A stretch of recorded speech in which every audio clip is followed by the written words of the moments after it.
Ok, alors c'est reparti pour cette quatrième prise de cet épisode de l'été où on parle de du feuilleton qui s'est passé à Taïwan. Notamment, ça nous amène à différents sujets qui sont dans l'ère de ce temps. Euh, Simplement, nous avons eu cette activité de Taïwan. Les États-Unis cherchent à mettre la Chine hors d'elle. Article de Alexandre Lemoine qui est ici en entier. Alexandre Lemoine est très... Oh, on va pas juger les gens. C'est un très, très bon journaliste, hein, quand même, pour une fois qu'on en a. Et ça a donné lieu quand même à 41 articles cet épisode. Ce qui s'est passé en gros, c'est que dans une situation d'ingérence, une situation d'ingérence se décrit par le fait qu'on envoie un représentant qui appartient à un rang hiérarchique différent de celui qu'il va visiter. Normalement, la diplomatie, on envoie des gens de rang égal, ce sont des homologues. Et quand on a des homologues qui parlent, on peut quand même parler simplement de communication diplomatique. Mais quand c'est pas le même rang hiérarchique qui va visiter un autre pays, donc en l'occurrence, c'est la présidente de la Chambre des représentants qui se rend à Taipei, donc Madame Pelosi, qui est ici. Dans ce cas, on parle d'ingérence parce que les discussions qui peuvent avoir lieu peuvent jouer sur de l'influence en fait. Et notamment, on sait tous très bien que la Chine est un objectif de guerre des États-Unis. En tout cas, c'est ce qui s'imagine.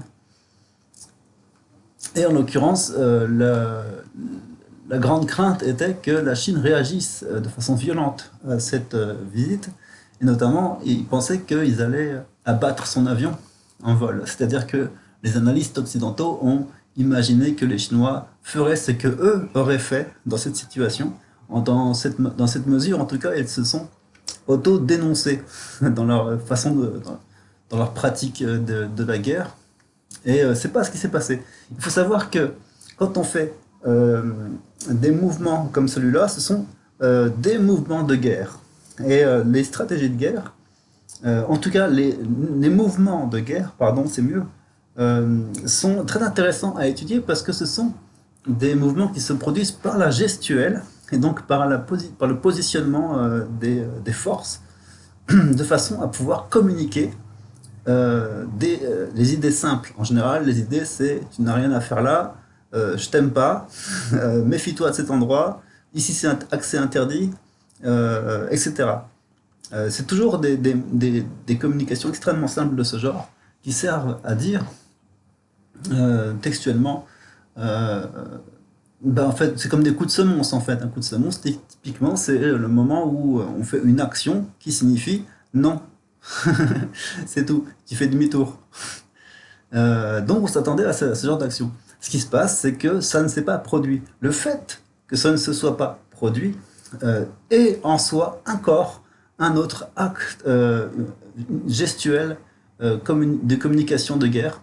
Je ne sais pas si je l'ai bien décrit comme ça, mais c'est le fait qu'il ne se soit rien produit est finalement quelque chose de très pertinent parce que ça voulait dire textuellement ce que Pepe Escobar explique dans son article, que premièrement, la Chine il pense aux choses sur le long terme.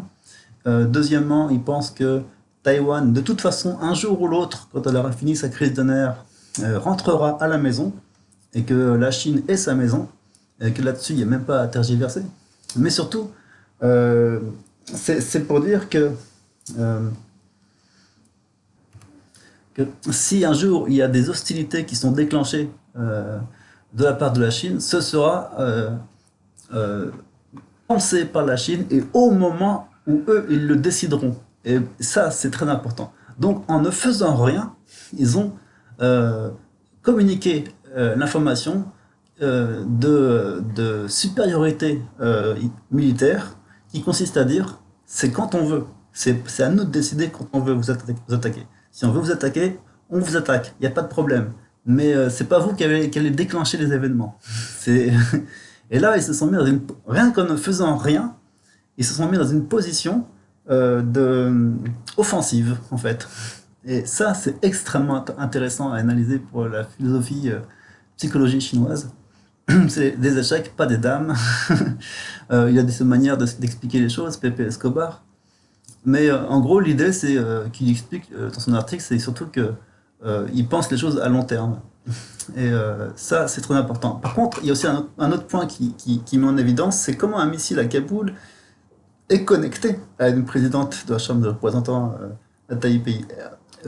La traduction exacte, c'est connect. Donc, on utilise ce terme, le traducteur ne le connaît pas forcément, c'est en science. On utilise le terme connecté quand il y a. C'est aussi quand on fait une enquête à la Sherlock Holmes, on sait qu'il y a une connexion entre un point, enfin, un événement et un autre. On n'a pas encore établi quelle connexion c'était, mais on sait que dans la forme, il y a une correspondance. Par exemple, il peut y avoir un crime qui est commis d'une certaine manière avec certaines manies qui sont pratiquées, et donc il y a une connexion entre deux crimes. Voilà, ça c'est. Donc ça c'est le terme qu'il emploie, c'est ce qu'il explique à ce moment-là, et enfin il parle à ce moment-là de ce qui s'est passé ici au même moment. Les États-Unis annoncent avoir tué le chef d'Al-Qaïda dans une frappe en Afghanistan. Ça n'a l'air de rien, mine de rien, mais c'est toute une histoire ça aussi. Qu'est-ce qui s'est passé? Euh, Là, on a un élément de communication très intéressant pour les Américains, où ils expliquent qu'ils ont tué le chef d'Al-Qaïda, qui ressemble un peu à Ben Laden en plus vieux, euh, parce qu'il s'était rendu sur son balcon pour prendre l'air. C'était la seule erreur qu'il ait commise en 15 ans, la seule fois où il s'est mis à découvert.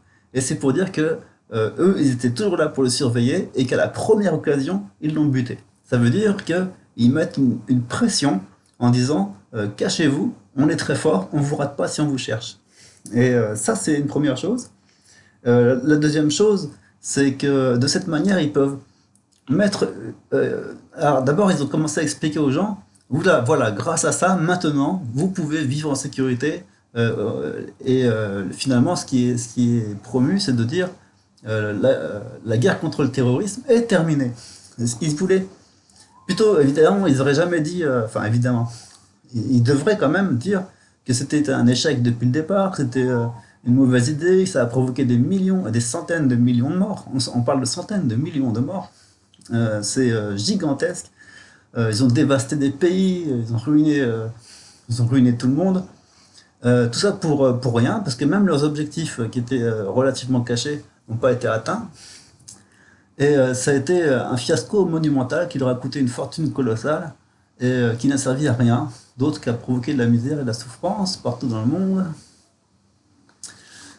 Et donc la question, c'est... et enfin, il y avait un troisième point à voir, c'est que quand eux, ils assassinent un chef d'Al-Qaïda, en fait, ils assassinent un des leurs.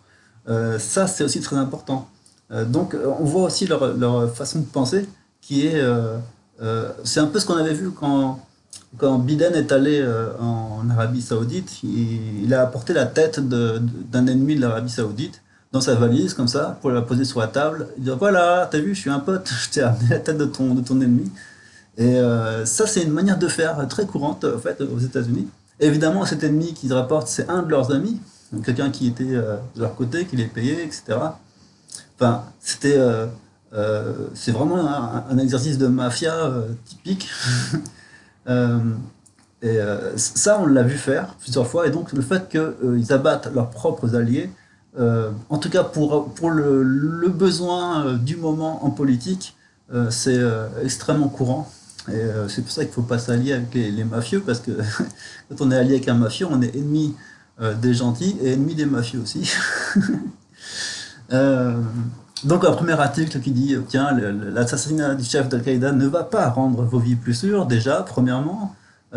Ensuite, deuxièmement, chose à voir, Aaron Maté, un très très grand analyste qui nous fait 30 minutes de lecture sur un développement qui permet d'expliquer que Al-Qaïda est de notre côté, comment le tandem Obama-Biden a mené une sale guerre en Syrie.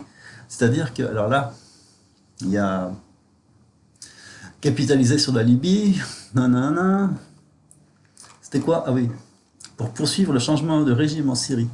Parce qu'ils avaient mis des soi-disant euh, révoltés modérés, je ne sais plus comment ça s'appelait, contre le régime du président syrien. Ça, c'était évidemment encore une manipulation américaine, donc un faux drapeau et une révolution de couleur. On a la mort d'un ambassadeur américain qui s'est passée en 2012, encore une histoire. Armé secrètement une insurrection dominée par Al-Qaïda. Euh, il a bien dit ça? Ouais. Il n'y avait pas de milieu modéré, donc ça c'est ce que j'ai expliqué. C'était évidemment des extrémistes et qui étaient financés par la CIA, tu vois ce mot partout apparaître. Et le plus grand refuge d'Al-Qaïda depuis le 11 septembre, c'était évidemment ici, la Syrie, Idlib, etc.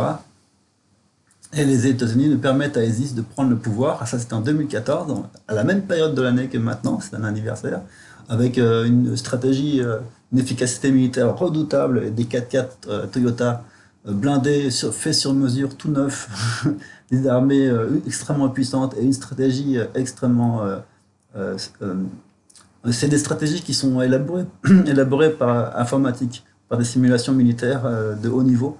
Et donc, en l'espace de une semaine ou à peu près un peu plus, 10 jours ou même 15 jours au maximum, ils avaient pris toutes les principales grandes villes d'Irak. Euh, voilà, l'ISIS est apparu d'un coup, comme ça, et en faisant un coup de maître vraiment fait militaire, au niveau militaire, qui est vraiment extrêmement impressionnant. Donc ça pouvait pas être un truc qui venait de vieux gars avec des vieux guns, comme on les a décrits, mais vraiment d'une armée extrêmement soutenue. Et voilà. Et donc ennemi des États-Unis certes, mais surtout des atouts en Syrie. Voilà, on voit bien qu'Al-Qaïda c'est quand même le, le support principal des activités de guerre des États-Unis. Et pas seulement au Moyen-Orient, mais aussi en Afrique, où il y a des variantes euh, qui sont spécifiquement établies pour ça. Encore un truc sur ça, c'est pourquoi la CIA tente-t-elle de faire revivre Al-Qaïda. Donc là, tu vois, c'est le contraire. Là, ils disent, on a fini avec Al-Qaïda, c'est fini maintenant, on les a assassinés. Et en fait, mine de rien, ils sont en train de le faire revivre, c'est-à-dire de, de le remettre en marche, en action. C'était un petit peu en dormance ces derniers temps, et surtout en Afrique. Euh, Encore une fois, ce qui se passe, c'est que en rapport avec l'échec de la guerre en Ukraine, l'intérêt c'est de ranimer tous les théâtres de conflits qu'il peut y avoir sur toute la Terre. En fait, les États-Unis sont dans une politique actuellement d'activation de l'ensemble des conflits possibles. Ils veulent foutre le feu partout. Donc, effectivement, faire revivre Al-Qaïda, c'est exactement ce qu'ils sont en train de faire, malgré qu'ils prétendent faire exactement le contraire, en ayant assassiné un de leurs sbires. Et enfin, voilà, pour finir, tu as cet article, le régime n'a pas tué Monsieur Zawahiri, comme ils le prétendent. En plus, même ça aurait été un mensonge, parce qu'apparemment, il est hospitalisé au Pakistan depuis quelque temps. Et donc là, on a encore un autre niveau du mensonge, où le mensonge est basé sur le mensonge, c'est comme dans le film Inception. C'est assez incroyable. Ce qui m'intéresse, tu vois, là-dessus, c'est les principes du mensonge. Euh, En fait, j'avais parlé des, euh, des, euh, des messages de guerre qui consistent à donner des messages simples. Ça, on va y revenir après, t'inquiète. Avant que cet article ne soit paru, donc dans une vidéo que j'ai faite et que du coup n'a pas été publiée pour des raisons techniques, j'avais commencé à faire un speech là-dessus, sur l'art du mensonge, et cet article est apparu après. Et très étrangement, il reprend exactement la même structure de l'information que celle que j'avais mise en évidence. Et donc je vais essayer de la relater encore ici. Euh, L'histoire, là, on le voit à Taïwan et avec Al-Qaïda, euh, tout est une question de présentation des faits et, euh, et d'interprétation des événements. Ça, c'est vraiment la tragédie humaine, en fait, on va dire, parce que c'est le seul moyen qu'ils ont d'exister et de s'exprimer, et c'est aussi euh, la source de toutes les erreurs. Donc c'est vraiment très très global comme thème. L'histoire, c'est que le mensonge, c'est en politique, en stratégie de guerre est directement hérité de la publicité. J'avais remarqué déjà, alors il y a très longtemps, en fait, tout au début de mes réflexions, j'avais remarqué que euh, les publicitaires vendaient les produits tels qu'ils auraient dû exister pour qu'ils se vendent. Et pourquoi? Et la question c'est que pourquoi est-ce que ce ne serait pas eux qui auraient l'idée de faire le produit en amont et ensuite on l'aurait construit de façon à ce qu'il soit facile à se vendre. Et ça c'était ma réflexion à la base parce que originalement c'est le contraire. On arrive avec un produit qui est pas beau, qui tient pas en main, qui est pas solide, etc. On donne ça au publicitaire et on lui dit vends-le, trouve un moyen de le vendre. Alors, lui, il trouve une technique, premièrement. Il essaye un premier essai, il fait un premier jet une première tentative, il voit immédiatement les défauts et les problèmes de son objet, et il dit, bon, voilà, cet objet, il est beau, il est facile à prendre en main, il est solide. et, et il le vend comme ça. Là, ça marche pas parce que c'est une publicité mensongère et c'est immédiatement détectable comme tel. Il n'y a aucune chance de succès avec ça. En plus, voilà, il se ridiculise. Mais bon, à cette échelle, en tout cas, c'est quand même ce qui s'est produit. Il y a eu des tentatives de nier radialement la vérité, c'est-à-dire diamétralement, de dire diamétralement l'inverse de la réalité. Ça, c'est de la plus petite stratégie. En fait, il y a une suite de stratégies de vente qui sont de plus en plus élaborées et complexes avec le temps. Avec les expériences en fait qui s'acquièrent. Donc l'inversion, ça marche pas très bien, ça marche juste à très court terme. Et donc ils essayent, une deuxième technique, c'est le détournement. Donc ils essayent plutôt que de parler ou de ne pas parler des défauts, ils mettent en avant les qualités et surtout des qualités qui sont perceptibles sur un plan psychologique ou émotionnel, ou en tout cas qui sont extrêmement subjectives. Et on essaye de vendre l'objet en disant que grâce à ça, tu auras l'air malin. Et voilà, ce qui se passe ensuite, c'est que le client achète l'objet, il lui prend, et il tient pas en main, il est pas beau, il est pas solide, et ça lui pète à la gueule. Et il dit, ah bah, j'ai l'air malin maintenant. Ce qui se passe, c'est que le détournement de la réalité aboutit au retournement de la situation.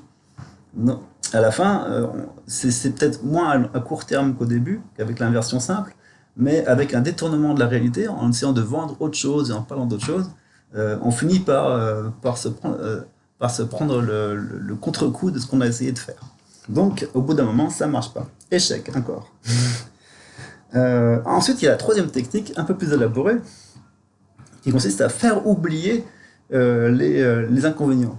Donc là, à ce moment-là, il s'agit de faire en sorte que les inconvénients ne soient pas dans le champ de la discussion et de la problématique autour de l'objet. On essaye de vendre un objet pour qu'il soit, le contenant ou le symbole de toute une problématique, un discours, de façon à ce que on puisse contrecarrer par anticipation toutes les critiques qui peuvent être faites sur cet objet. L'intérêt, c'est évidemment de pouvoir faire focaliser les attentions sur des phénomènes qui sont annexes et environnants à l'objet. Donc l'objet qui s'inscrit dans un contexte et qui a une signification.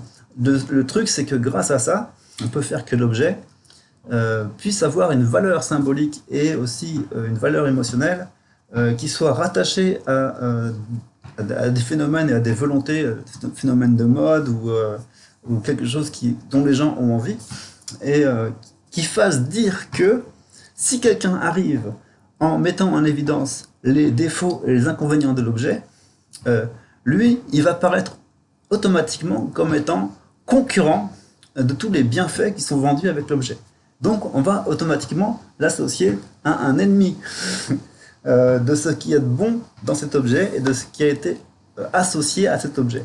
Donc on vend l'objet avec tout ce à quoi il est associé. C'est par association d'idées qu'on peut faire en sorte que le client, même s'il a un objet qui ne marche pas et qui déconne totalement, il va se défendre violemment contre ceux qui vont faire des critiques contre cet objet.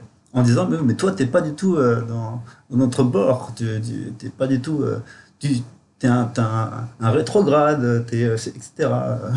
N'importe quoi.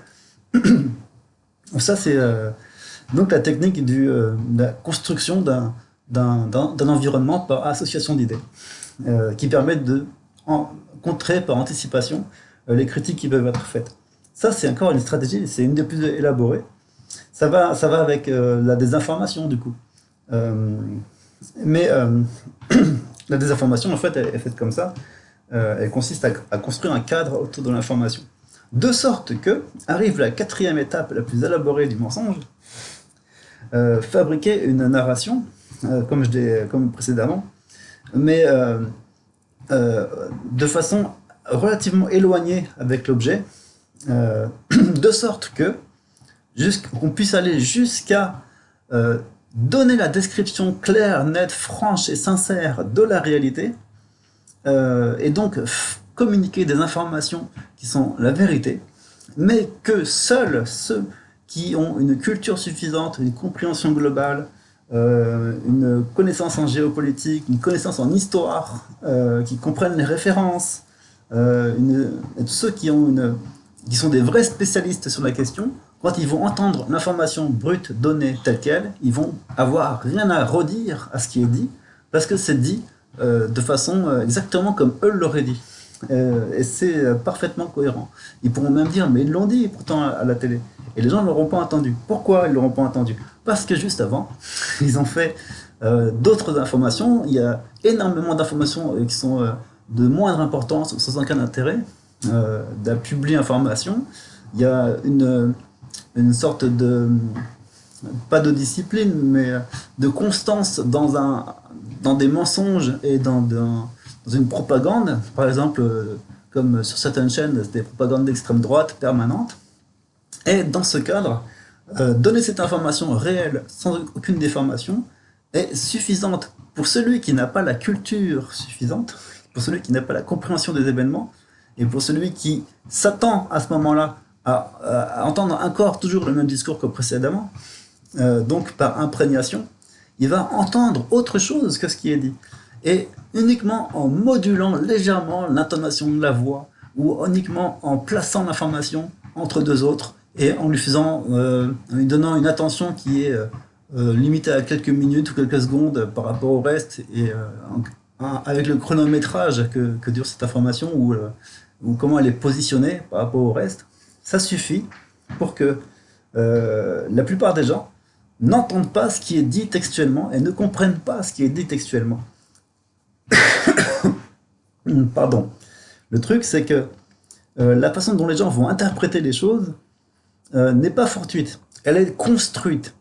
Et ça, c'est extrêmement impressionnant.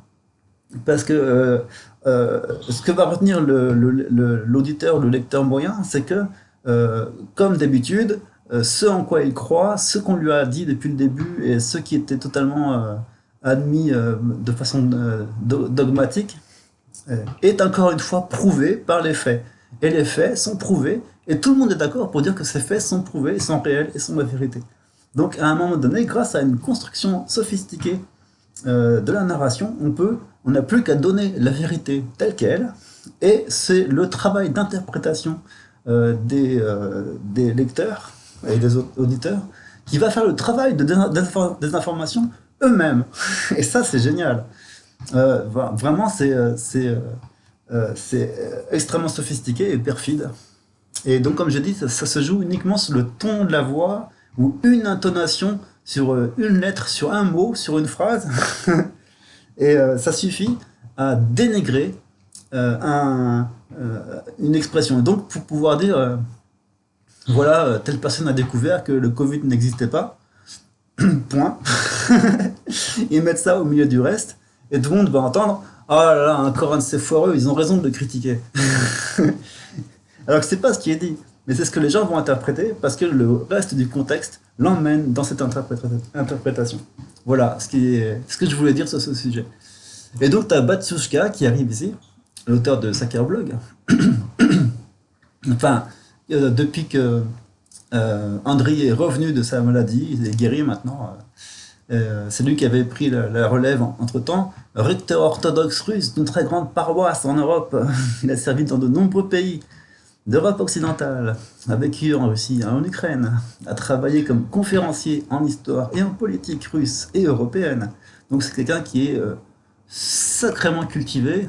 Mais ce qui est intéressant dans les auteurs qui sont fraîchement des nouveaux auteurs ceux de Alt Media, c'est que quand ils s'intéressent à ce genre de sujet, le mensonge, t'en as un, juste celui-là, ils y mettent tout ce qu'ils ont accumulé pendant des années en réflexion, en pensée, et c'est très frais et très pertinent, et en général c'est très puissant comme article.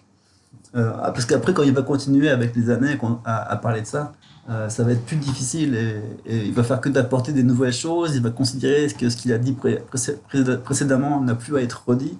Et donc, ça va être plus dilué. Enfin bon, en tout cas, lui, c'est un excellent auteur qui a beaucoup de ressources. Donc, il y a encore des surprises. Mais dans cet essai-là, il explique un peu de la même manière que j'ai voulu le faire, la structure du mensonge, et de la même manière que moi, il fait une classification, ordonnancement du plus simple au plus complexe, dans les différents mensonges qui existent. Et donc, tu as premièrement l'art de rapporter le contraire de la vérité. Donc, ça, c'est avec les exemples communs actuels. Les Russes ont subi des pertes massives, les troupes russes violent des femmes, les 20 généraux russes ont été tués, la Russie est en faillite. Voilà, il suffit de dire l'inverse diamétral de la réalité pour faire un mensonge. Ce qui fait que grâce à ça, on utilise la technique qui consiste à ce que j'appelle sortir de la plage les vendeurs de cacahuètes en leur racontant un truc, il y a de la police, fais gaffe. Et le gars, il se casse. Et le but, c'est avec ça, mine de rien, hein, même si c'est voué à ne pas marcher à très court terme, avec ça, tu peux élaguer 80% de la population de l'intérêt et de la vérité. Donc, rien qu'avec cette technique la plus basique possible, tu peux déjà sortir de la plage 80% des auditeurs et des gens qui voudraient s'intéresser à ce sujet en les conduisant directement sur une mauvaise piste. De la même manière qu'on le fait avec le vaccin. Depuis le début, on parle de vaccin et tout le monde parle, vous êtes pour ou contre le vaccin. Mais la seule réalité, c'est que le mensonge de base, c'est le mot vaccin. Ce n'est pas un vaccin, il n'y a pas de vaccin. Et le concept du vaccin est encore lui-même très débattu. Et, en conduisant dès le départ les gens sur la mauvaise piste, on est tranquille déjà avec une grosse masse de la population. Donc après, tu peux affiner ton mensonge pour de plus en plus faire perdre d'auditeurs et d'intérêt pour les auditeurs. Donc sur les 20% qui restent, tu peux encore en éliminer 80%, et une troisième fois encore 80% de ceux qui restent, et encore ainsi de suite. À la fin, il reste que 4% ou 3% des gens qui sont qui ont réussi à passer tous les barrages et qui continuent à s'intéresser à ce sujet grâce aux différents filtres qui permettent voilà, quoi, de, de nier la réalité. Et ça, c'est le principal truc. Ils sont dans un objectif de nier la réalité. Ils sont dans un objectif qui est publicitaire. Donc, nécessairement, c'est la même chose. C'était d'où ma première remarque et réflexion qui portait sur le fait que si on voulait être sûr de vendre un produit et que tout le monde l'aime sans avoir à mentir, il fallait que le produit soit bon. Hein. Et dans ce cas, tu n'as même pas besoin de faire de publicité. Donc voilà, deuxième strate, l'art de la distraction ou de ne rien apporter de ce qui est favorable à l'Occident. De ce qui est défavorable à l'Occident. Donc ça, c'était un peu la même chose que moi. J'avais parlé de détournement et retournement.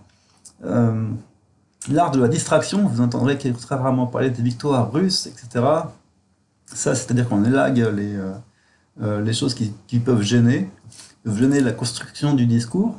C'est déjà même là en prévision des autres strates, hein, tu vois, c'est super étudié. Il préfère rapporter des scandales de célébrités absurdes et sans intérêt, tu vois, c'est pas la même idée. L'absence de véritable journalisme, etc.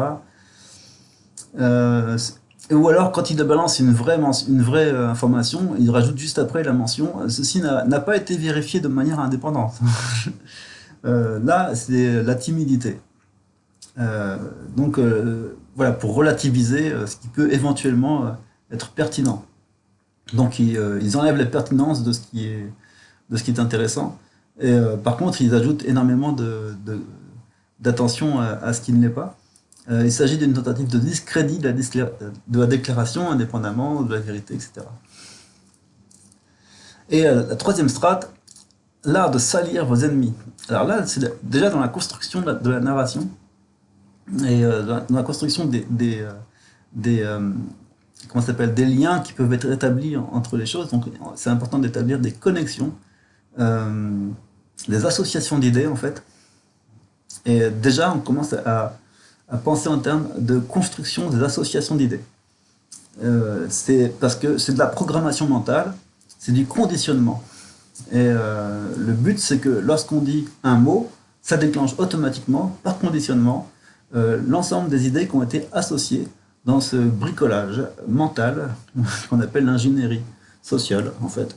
Ou on peut même trouver d'autres termes plus adaptés. Maintenant, ce serait ingénierie de l'information, ingénierie du mensonge, et de la désinformation. La désinformation, c'est un travail d'ingénieur, hein, en psychologie. Donc lui donne un exemple, l'art de salir vos ennemis. Poutine est en train de mourir du cancer, il est malade mentalement, il est fou, etc. Ce qui est très drôle parce qu'en même temps, c'est le cas de Biden, mais justement lui, par contre, on lui fait aucune critique à ce niveau-là. Il est totalement rongé par la démence, et c'est l'autre qu'on accuse d'être rongé par la démence. Alors que justement, au contraire, Poutine a les pieds sur terre, il est rationnel, il est pragmatique, il est efficace, il est exemplaire au niveau de l'histoire. Il sera vénéré dans toute l'histoire de l'humanité pour toujours, c'est sûr. Mais par contre, Biden, il prend les qualités du premier, et le second, il prend les défauts de Biden. Voilà, en gros. On fait une permutation. Ça s'appelle une belle permutation. C'est très très courant et très très pertinent à étudier. Et le quatrième point, la quatrième strate, c'est l'art de la traduction ou le langage codé. Et là, c'était intéressant aussi parce que, alors c'est pas aussi sophistiqué que ce que moi j'ai élaboré avant dans mon explication, fabriquer une narrative de façon, etc., à pouvoir créer des connexions qui permettent de faire que le lecteur et l'auditeur lui-même construisent sa propre désinformation alors qu'on ne lui a rien demandé, alors qu'on lui a dit la vérité simple. Ça, c'était ma façon de voir. Et lui, à ce moment-là, il parle de... c'est vraiment dans le même esprit, hein. Il parle du fait que les termes courants, les éléments de langage qui sont constamment utilisés, eux, ne sont jamais remis en cause. Et ils sont des repères, des fondements du mensonge, en fait. Ce sont des choses que personne n'interroge et qui permettent de construire le mensonge. Et c'est très important de constater, d'apprendre et de comprendre que les erreurs qu'on peut commettre le sont toujours sur la base des choses qu'on croit absolument vraies et qu'on oublie d'interroger parce qu'on n'y fait même pas attention tellement on a l'habitude. Et c'est là-dessus que repose la construction des erreurs. Et toutes les erreurs qui sont faites, évidemment, comme je le redis encore une fois, c'est à cause des mauvaises prémices, c'est au féminin du coup. Et donc le fait de poser des prémices telles que FMI, ONU, OTAN, ONG, communauté internationale, ordre international fondé sur les règles, ça construit le mensonge. Alors tu vois, quand on entend ordre international fondé sur les règles, qu'est-ce que l'auditeur entend? Lui, il entend garde à vous. Il entend waouh, ça c'est solide. Ça, c'est des gens qui se font respecter. Ça, c'est des gens qui ont une bonne coiffure bien rasée, et on ne va pas leur raconter des conneries à cela. Quand tu réfléchis au niveau de la philosophie, qu'est-ce que ça veut dire? Ordre international. Attends, je te le mets là. Ça veut dire quoi, l'ordre international? Ce sont des règles, fondées sur des règles. Donc on a des règles fondées sur elles-mêmes. Ou alors on a des règles fondées sur l'ordre international, qui lui-même est fondé sur des règles.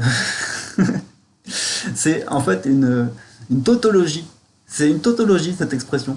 C'est-à-dire que ça veut rien dire. C'est absolument stupide.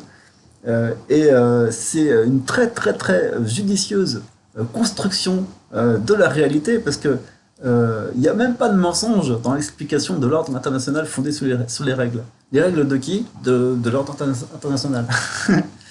Donc, en fait, dans la pratique, ça veut dire qu'ils font ce qu'ils veulent. C'est eux qui décident des règles. Ils sont dans un système, normalement, tu as des règles et des actions en fonction des règles.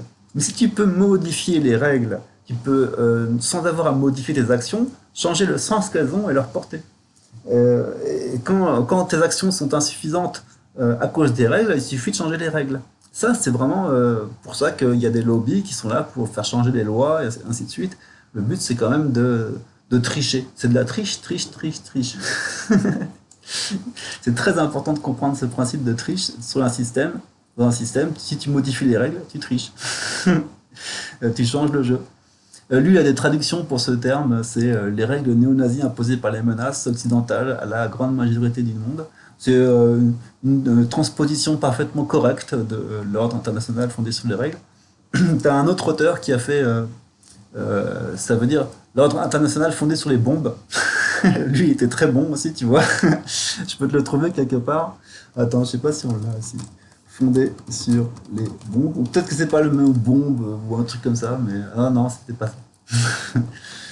Bon, tant pis. Fondé sur les règles. Ok, bon, c'était peut-être pas comme ça qu'il l'a exprimé textuellement, mais t'as compris l'idée. Et donc, ce qui est intéressant, c'est que Batchushka ici nous propose de reconsidérer et de requalifier les termes qui sont couramment considérés comme absolus et clairs. OTAN, ONU, qu'est-ce que c'est l'ONU? C'est un ordre nazi dirigé par les États-Unis. Qu'est-ce que c'est l'OTAN? Organisation terroriste nord-africaine. Et en fait, l'OTAN, c'est quand même bien de dire la vérité, c'est que l'OTAN est un club de guerriers auquel on accepte d'adhérer. Quand on y adhère, on accepte de s'y soumettre. Donc toutes les personnes qui payent pour être dans l'OTAN payent pour devenir des subalternes de l'OTAN. Donc on n'est pas décisionnaire dans l'OTAN, on ne décide pas de ce qui va se passer, on décide de se mettre sous l'égide de l'OTAN. L'OTAN est un supérieur hiérarchique international.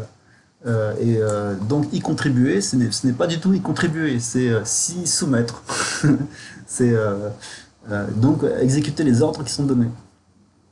C'est important de comprendre comment ça fonctionne. C'est le fonctionnement qui permet de savoir ce qu'est la réalité. Bref, voilà. Conclusion, nous avons appelé ci-dessous les types de mensonges de médias occidentaux des arts. Cependant, en vérité, nous aurions peut-être dû les appeler des sciences, car techniquement, ce sont des mensonges. La technique de ces mensonges sont aujourd'hui si peu créatives, mais si développées qu'un manuel scientifique pourrait être rédigé à leur sujet. Les lecteurs pourront sans doute ajouter de nombreux autres exemples à la liste ci-dessous. Pour illustrer ce point, ensemble, nous pourrions peut-être même établir un dictionnaire du mensonge. Ce serait un manuel utile pour ceux qui aiment la vérité. Bon, voilà, j'espère avoir contribué à ma manière à cette question. Et donc là, ça nous permet de bondir sur la question suivante, qui va être en relation avec les questions précédentes. La guerre imaginaire. Patrick Laurent, c'est un auteur qui est extrêmement fameux dans sa façon d'analyser et de synthétiser la situation. Il a une clairvoyance qui est tellement probante que la plupart du temps, quand on lit un de ses articles, il n'y en a pas beaucoup des articles de lui quand même, j'en ai en tout quelque chose comme 40 en tout, mais à chaque fois on s'en rappelle parce que ça donne une grille de lecture sur l'ensemble des phénomènes. Il s'intéresse aussi beaucoup donc à la psychologie et au niveau psychosocial de la compréhension des choses, et il te donne des clés de compréhension qui sont très, très pertinentes donc. En l'occurrence ici, il va parler du fait que les États-Unis vivent dans un monde totalement imaginaire, fabriqué par leur propre psychologie, c'est-à-dire que le mensonge, à force de le pratiquer à des niveaux de plus en plus sophistiqués, il semblerait que l'ultime sophistication, ou comment on va dire, pardon, je m'étire, perfectionnement du mensonge, son aboutissement absolu, comment dire, là, ouais, voilà, la perfection, le mensonge parfait en fait. C'est le fait que ce ne soit plus un mensonge, mais que tout le monde y croit vraiment. Et donc ça permet d'avoir une sincérité dans les actions, d'être réactif, de ne pas avoir à se poser 36 questions. Il s'agit vraiment d'être conditionné dans un monde totalement imaginaire, et ça c'est Voilà, c'est la meilleure stratégie pour mentir à fond. C'est extrêmement intéressant parce que si tu veux chercher la vérité, c'est la même difficulté, le même travail dans l'autre sens, en direction de la vérité. Tu peux pas commencer à chercher la vérité du jour au lendemain sans te préparer. Tu peux pas te mettre à dire la vérité. C'est pas un truc que tu as gardé sous le coude pendant tout le temps que tu progressais dans le monde du mensonge. Et tu peux pas y revenir comme ça. Constamment, tu vas être assailli dans ton esprit par des idées mensongères que tu crois vraies. Et rechercher la vérité, c'est un travail, c'est une discipline qui se fait tous les jours, qui demande des efforts sur soi, de beaucoup, beaucoup s'autocritiquer. En fait, moi, je te montre, je le fais dans mes, quand j'explique les, les modifications qui sont faites au niveau du logiciel qui est fait pour faire ce site-là. Donc il y a des notes de dev, et les notes de dev, elles doivent relater exactement ce qui a été fait dans la dev. Et donc, c'est lu par le public. Et c'est très gênant, parce qu'à chaque fois on dit «Ah, il y avait une erreur qui était là depuis longtemps, et on ne l'avait pas vue». Et il y avait beaucoup de lecteurs qui ont dû être ennuyés par ce phénomène, et donc bah, on l'a corrigé. Donc la correction d'un problème, c'est la dénonciation du problème jusqu'à présent. Et très souvent, dans les notes de dev, on a besoin des notes de dev pour savoir ce qui a été fait et comment on l'a fait. Euh, on est obligé de chercher et d'exprimer la réalité. Parce que souvent, quand tu veux faire une note de dev de base, tu dis amélioration du système. Non, c'est pas une amélioration du système. C'est correction d'un bug, fixe d'un problème, fixe PB, je mets. Bon, c'était une parenthèse. Mais donc, c'est pas vraiment très pertinent pour la recherche de la vérité, mais c'est pour dire que quand tu as besoin de chercher à comprendre ce qui est véritable, tu te confrontes à une grande somme de freins et de réflexes qui sont des mauvais réflexes en fait, et aussi un problème d'ego en fait. Tu as un énorme problème d'ego dans la recherche de la vérité. Donc si tu veux chercher la vérité, il faut abandonner ton ego à l'entrée avec tes chaussures et rentrer pieds nus. Sinon, une façon de le dire. Dans cet article, donc, ce qu'il y avait de pertinent notamment, entre autres, parce que c'est à lire, hein, je vous le souhaite tranquillement, tu prends les titres comme ça, récit inventé, refus de la réalité, à la fin, de toute façon, ce sera la défaite. Le truc, c'est qu'il explique, comme je disais au début, et on va finir avec ça, c'est que dans les stratégies de guerre, dans les communications de la gestuelle de guerre, il y avait une communication de termes simples, d'idées simples, simples à comprendre. C'est la même chose qui se passe au niveau politique international. Quand il est exprimé des idées d'un pays vers l'autre, ça ne peut être que des idées simples et compréhensibles. Et surtout, qui soient fondées, en tout cas, sur la logique, en tout cas, qui soient compréhensibles. C'est un peu quand on parle avec des potes ou dans un bar, etc. On peut, ou sur un blog internet, on peut s'étendre sur des explications, se justifier, donner des exemples, etc. Bon, on peut être un peu brouillon, on a le droit.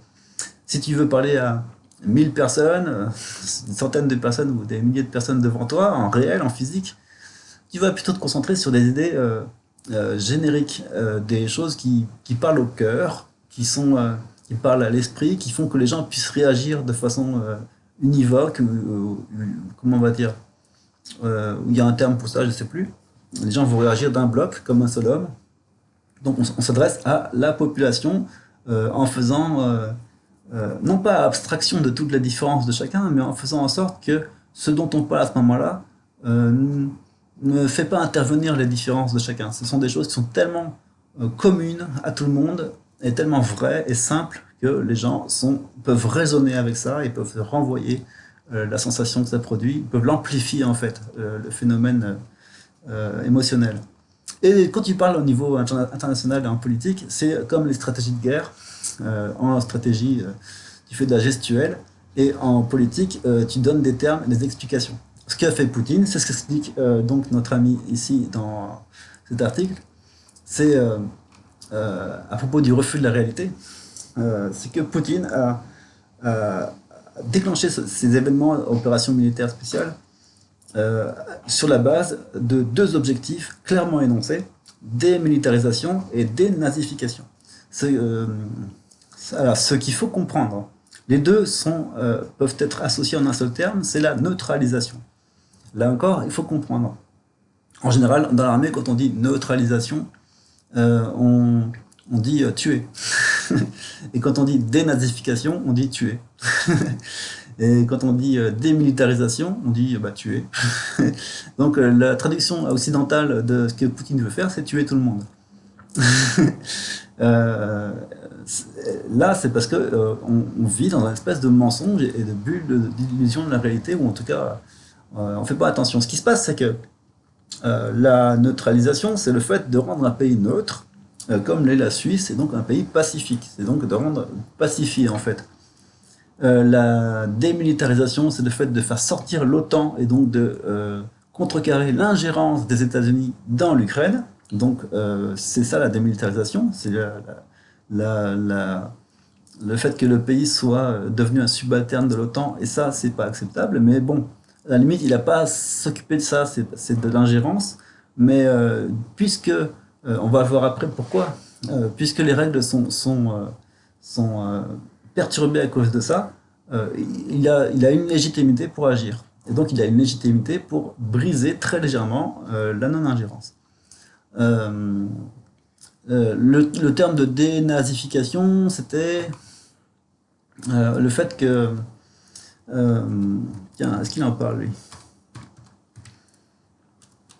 Non, même pas là.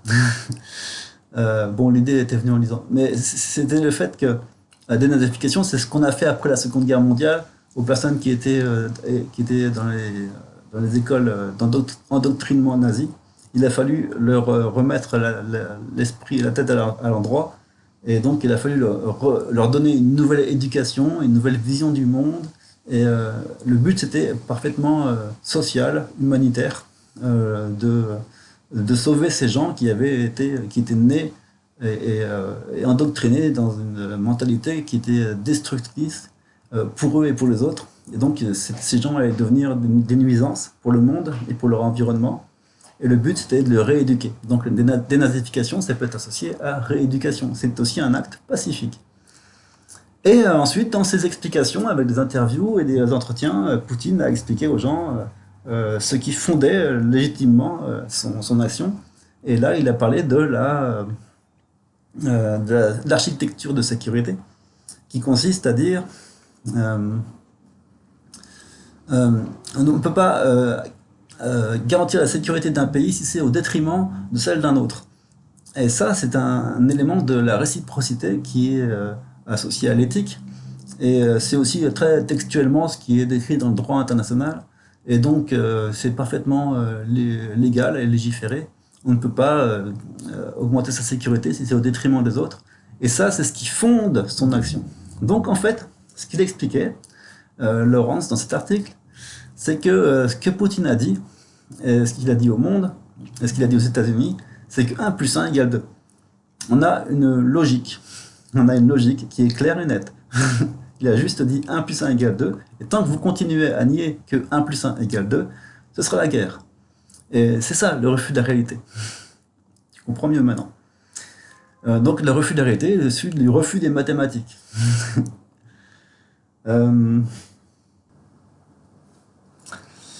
Et donc il y avait un passage qui était intéressant pour nous, par là.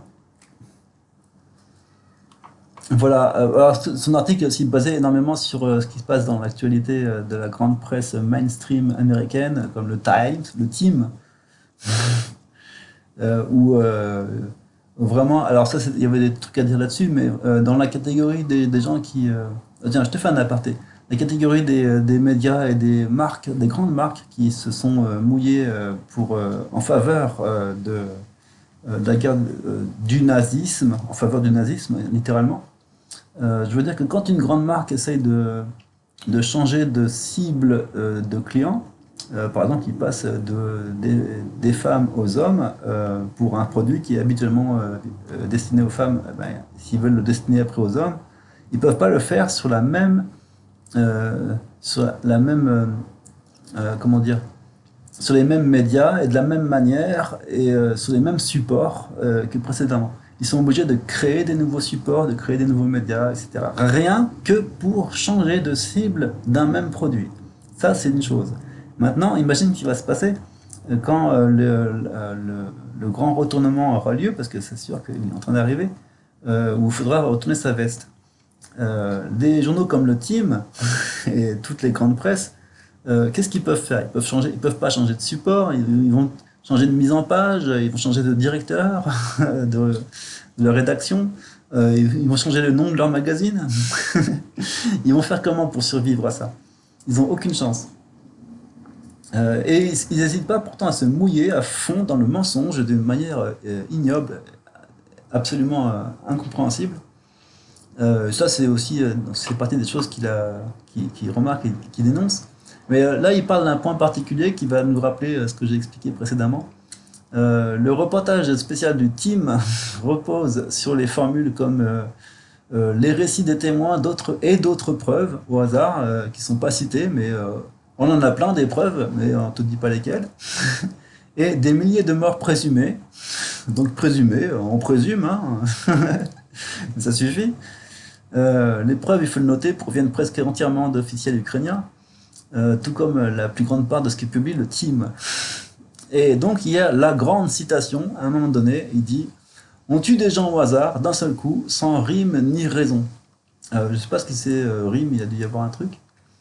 Et ça, c'est donc le truc qui est censé être extrêmement accablant pour les officiels russes. Voilà, à mon avis, c'est sûrement une citation d'un présumé russe qui explique comment il agit. Et donc ça, c'est le truc le plus accablant qu'on puisse créer. Alors il y a un autre problème dans cette observation. Il vient d'un certain Richard Cohn, qui est professeur émérite de l'université de Caroline du Nord, qui est très riche, et qui passe un très bon été en vacances tranquillement sur la plage, j'imagine. Donc à la fin, à la fin du mois de juin, tu as Severodonetsk qui est tombé. T'as vu, je l'ai dit du premier coup, hein, Severodonetsk. Très bien, Severodonetsk. euh, est tombé, non, ou s'est relevé, ça dépend du point de vue. Ça dépend du point de vue. Et peu après, Lysychansk et toute la province de Luhansk sont tombés, ou en tout cas se sont relevés. En tout cas, pour eux, c'était des victoires. Maintenant, il y a toutes ces histoires d'aveux ici et là. Les forces ukrainiennes sont tellement chamboulées qu'elles tirent un peu, qu'elles tirent dessus, peut-on lire. Elles se tirent dessus, voilà. C'est peut-on lire. Donc quelque part, il y a un mec qui a écrit qu'elle se tirait elle-même dessus. Non, mais en fait, effectivement, c'est ce qui s'est passé. Il y avait un énorme cafouillage là-dessus. Euh, et ça, c'était assez inéluctable. On va pas y revenir maintenant, mais parce que la vidéo est presque terminée. Mais ce qui était intéressant, ce qui m'avait sauté aux yeux, en fait, mais peut-être que c'est à cause de ma déformation professionnelle, c'est quand il dit textuellement, ça dépend du point de vue. En fait, tu vois, toute la question, c'est que un même fait, une même narration, une même petite histoire, une citation, une supposition, peut avoir des valeurs différentes en fonction des points de vue des gens. Et c'est donc ce que j'ai expliqué avant sur les points de vue que sont fabriqués l'information. Voilà le grand problème. Donc j'espère avoir bien traité le problème de refus de la réalité, de mensonge, de illusion, et de toute façon, et de mathématiques, parce que de toute façon, la réalité, elle rigole pas. La réalité, elle se moque totalement des opinions des gens. La réalité n'a aucun besoin de l'opinion des gens. Ça, c'est ce que vous pouvez dire à toutes les personnes qui vous embêtent. Tu dis, mais ton opinion, elle a aucun poids. La réalité n'a aucun besoin de ton opinion. La réalité, elle se fait grâce à la logique et grâce à la gravité et la pesanteur. Et, tu ne veux pas lutter contre ça, à moins d'être un super télékinésiste. C'est ce que souvent les, les menteurs espèrent. Mais en termes général, quand ça tombe, ça tombe. Voilà. Non, bah c'est tout, c'est très bien. c'était notre petite série sur ça, avec cet article. On va essayer de revenir ensuite sur les grands articles du grand changement. Donc on a rajouté cette catégorie ici du grand changement qui relate des articles qui sont relatifs à la grande mutation de la société qui est en train de se produire, dont seule une moyennement grande partie des gens sont conscients. C'est pas la majorité, on va dire que 10, 15, 20% des gens sont conscients du fait que le monde est complètement changé. On a beaucoup d'articles en fait en ce moment qui sont encore sur Davos, la menace de dictature, etc. Mais en réalité, c'est mort, c'est mort, c'est mort-né. Ils sont dans le mensonge, ils sont dans l'illusion, ils sont dans l'abstraction totale de la réalité. Ils sont hors sol. Et il y a, c'est toujours très sain d'avoir des craintes des gens qui sont très stupides et très puissants. Très sain, il n'y a pas de problème. Mais en même temps, il faut garder dans un coin de l'œil le fait qu'en ce moment a lieu le grand changement. Le moment où on va commencer à avoir des moyens de réfléchir de façon concrète à ce qu'on fait, à ce qu'on dit, aux mots qu'on emploie, aux idées qu'on traite. Et voilà, on va pouvoir entrer dans une nouvelle ère de la clairvoyance. En tout cas, c'est ce que j'imagine. Pardon. Merci si vous avez écouté jusque-là et profitez bien du soleil.